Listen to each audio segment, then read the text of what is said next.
Why are you so easy to find? When your phone vibrates, why does your heart jump? Why is your first instinct to justify your existence by answering?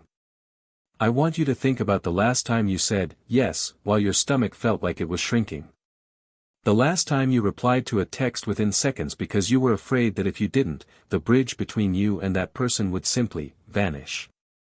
We've been taught that availability is a virtue.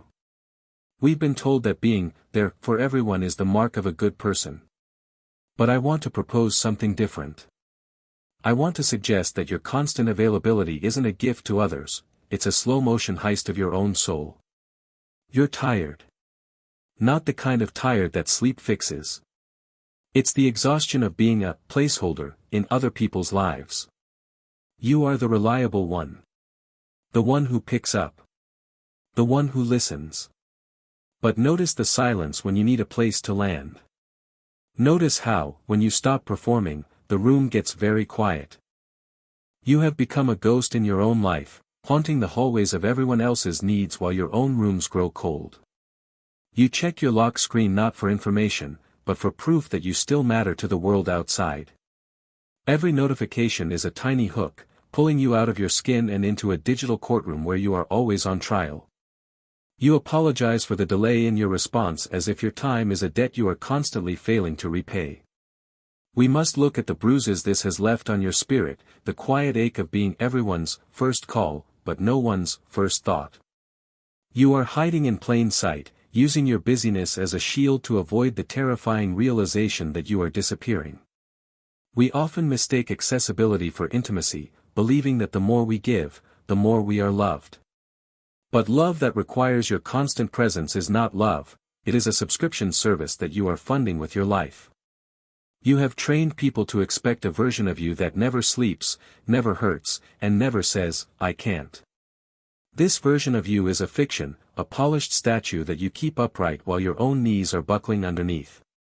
You are terrified that if you drop the act, the audience will leave, and you'll be left alone with the silence. But I want to tell you that the audience was never looking at you, they were only looking at what you could do for them. Think of the energy you expend just waiting for the world to ask something of you. You are in a state of perpetual high alert, your nervous system buzzing like a wire under too much tension. This is why you feel so brittle, so prone to breaking at the smallest touch of a genuine conflict. You have no reserves left because you've spent your inheritance on strangers and superficial connections. Your inner garden is overgrown with the weeds of other people's opinions because you were too busy watering theirs. It is time to stop being the soil for everyone else's flowers and start looking at the dirt beneath your own fingernails. There is a specific kind of grief in realizing you have become a tool rather than a person. A hammer is only valued when there is a nail to hit, when the work is done, it is thrown back into a dark drawer. You have spent years making sure everyone else's house is built, yet you are still shivering in the rain. We are going to examine the moment you decided your boundaries were less important than someone else's convenience. We are going to look at the little girl or little boy inside you who learned that being good meant being available. That child is tired of being good, that child just wants to come home. The mirror I am holding up to you isn't meant to cause shame, but to spark a quiet, holy fire of recognition. You cannot change a room you haven't stood in, and you haven't stood in your own life for a very long time. You've been living in the CC line of emails and the seen receipts of messages that don't even deserve your breath. Take a breath now, a real one, and feel how heavy your lungs are with the weight of unsaid no's. The person you see in the mirror is a stranger who is begging for an invitation to sit down and rest. We are going to give that stranger back their name, their time, and their right to be completely, beautifully absent. The door to your life has been off its hinges for so long that you've forgotten what it feels like to have a wall. We equate boundaries with cruelty because we have been conditioned to believe that kindness is a lack of resistance. But a river without banks is just a puddle, it has no direction, no depth, and eventually, it simply evaporates. Your lack of boundaries isn't an act of generosity, it's an act of self-betrayal that breeds a silent, toxic resentment. You resent the people who ask for your time, even though you are the one who left the light on and the door open. This resentment is a signal, a flare sent up from your soul, telling you that your territory is being occupied. Psychologically, your availability serves as an anesthetic for the fear of being unnecessary. If you are always fixing, always responding, and always helping, you never have to face the question of who you are without your utility. You have built an identity out of being a service, and services are replaceable by nature. This is why you feel so insecure even when you are doing the most. You know, deep down, that you are being used for your function. When we move from being a function to being a presence, we become far more intimidating to those who want to use us. True presence requires the ability to withdraw, to pull back into the shadows where you cannot be reached.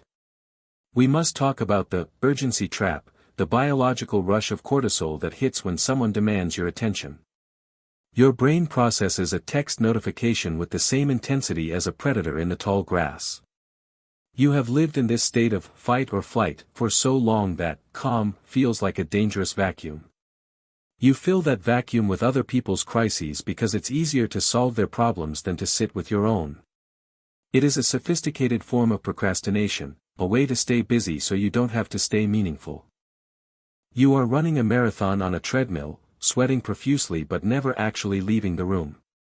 There is a concept in psychology called intermittent reinforcement, which is how we become addicted to the breadcrumbs of validation. When you are available and someone thanks you, your brain gets a hit of dopamine that keeps you hooked on the cycle.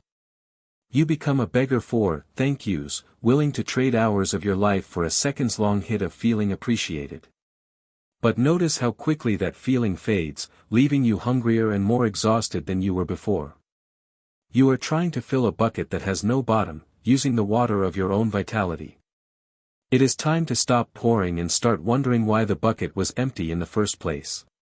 To stop being available is to enter a period of withdrawal, both from the world and from your own addiction to being needed.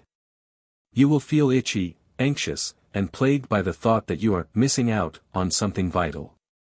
This discomfort is the feeling of your true self waking up from a long, drugged sleep. It is the sound of the door being put back on its hinges and the lock clicking into place for the first time.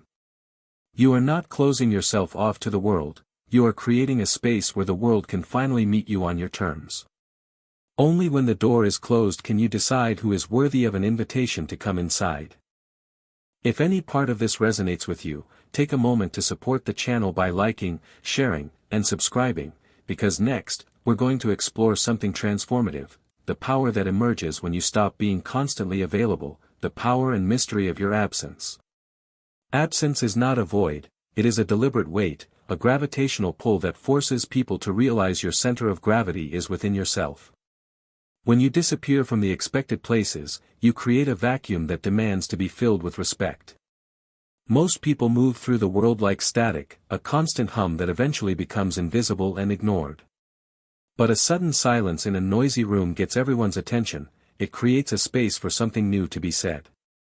By withholding your presence, you are teaching people how to value the moments when you choose to give it. You are moving from being white noise to being a symphony that must be listened to with intent. There is a sacred mystery in the phrase, "I was elsewhere." It suggests a life that is not up for public consumption, a hidden garden where you grow things that aren't for sale.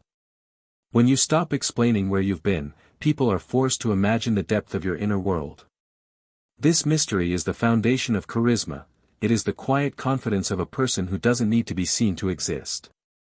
You are reclaiming the parts of your day that were previously public property, and turning them back into private sanctums. This is where your creativity, your peace, and your real power are currently hiding, waiting for you to clear the crowd. The world treats always-on things as commodities, electricity, water, and you. We don't think about the light switch until the power goes out, and we don't think about your kindness until you stop providing it. By being constantly available, you have effectively turned yourself into a utility that people use without gratitude. Scarcity is the only thing that creates value in a world of infinite digital noise. If you want to be treated like a treasure, you must act like one, hidden, protected, and difficult to reach. You are not a 24-hour diner, you are a rare vintage that is only open for the most significant of occasions. Consider the moon, which we find beautiful precisely because it changes, waxes, and sometimes disappears entirely from the sky. It doesn't apologize for the new moon, it doesn't feel guilty for being invisible to the earth for a few nights. It follows its own rhythm, its own cold and distant path, and because of that, we look up at it in awe. You have been trying to be the sun, burning yourself out to provide light for people who don't even appreciate the warmth. I am asking you to become the moon, to embrace your cycles of withdrawal and the beauty of your own shadows. Let them look up and wonder where you went, let them wait for your light to return in its own time. In the space created by your absence, you will find the things you thought you had lost forever.